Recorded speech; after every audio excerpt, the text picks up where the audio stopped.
नमस्कार दोस्तों, मैं अमित ढूढ़ अपने YouTube चैनल इतिहास अनफिल्टर्ड पर आपका स्वागत करता हूं। आज हम जानेंगे एक ऐसे युद्ध के बारे में जिसमें मात्र 500 सैनिकों ने 28,000 की मराठाओं की बड़ी सेना को हराया। यह युद्ध था भीमा कोरेगांव का युद्ध। भीमा कोरेगांव का युद्ध जो 1 जनवरी 1818 को भीमा नदी के किनारे भीमा नदी पर बसे गांव कोरेगांव में लड़ा गया था। यह युद्ध अंग्रेजों और बाजीराव पेशवा बाजीराव द्वितीय के बीच लड़ा गया था। सबसे पहले इस युद्ध की पृष्ठभूमि को जानते हैं। यह युद्ध 1816 ईस्वी में चले तृतीय आंग्ल मराठा युद्ध, तृतीय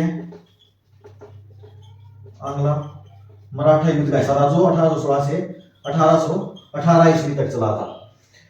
तो इस युद्ध के साथ ही 1 जनवरी 1818 को कोरेगांव में एक युद्ध लड़ा गया जिसने एक सामाजिक अन्याय के विरुद्ध युद्ध था या दलित चेतना का युद्ध जिसे हम कह सकते हैं। मराठों की तरफ से करीब 28,000 की सेना थी जिसका नेतृत्व बाबू गोखले व अप्पा देसाई कर रहे थे। अप्पा देसाई जैसे सेना नायक कर रहे थे और वहीं अंग्रेजों की तरफ से इस युद्ध का नेतृत्व captain Francis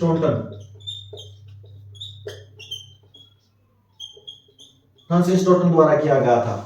Francis Totan Sirur, जो कि एक अंग्रेजों की छावनी थी, सिरूर से मात्र 800 सिपाहियों को लेकर अपने साथ पुणे पर आक्रमण करने के लिए निकले, जहां पर इनका टकराव भीमा नदी पर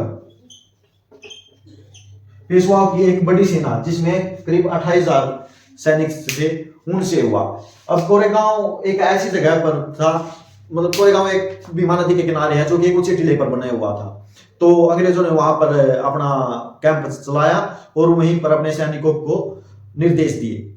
अब इस गांव को चारों तरफ से घेरना संभव नहीं था, तो पेशवाओं ने कोशिश तो पूरी की कि वे यहां पर इन्हें हरा देंगे, लेकिन इन 800 सैनिकों में 500 सैनिक महाराज जाति के थे जो कि पेशवाओं द्वारा सामाजिक शोषण के शिकार थे।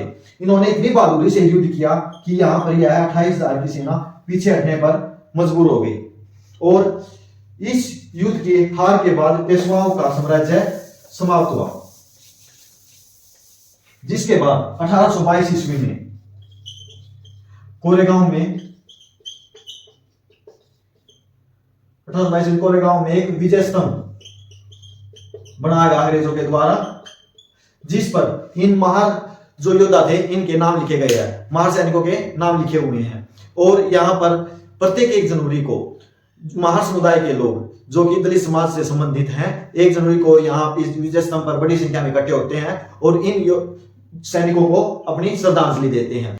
यह युद्ध केवल वहीं समाप्त नहीं होता 1 जनवरी 1818 को, बल्कि इसका प्रभाव आज तक देखने को मिलता है, क्योंकि यह युद्ध कोई इसे ब्राह्मणवादी कहता है तो कोई इसे पेशवाओं का अपमान समझता है, लेकिन यह एक सामाजिक चेतना का भी युद्ध था, एक दलित चेतना का युद्ध था, सामाजिक अन्याय के विरुद्ध युद्ध था। तो इस युद्ध पर आपके क्या विचार हैं, कमेंट करें। अगर वीडियो पसंद आई हो तो लाइक करें, शेयर करें और चैनल को सब्सक्राइब करें। Thank you.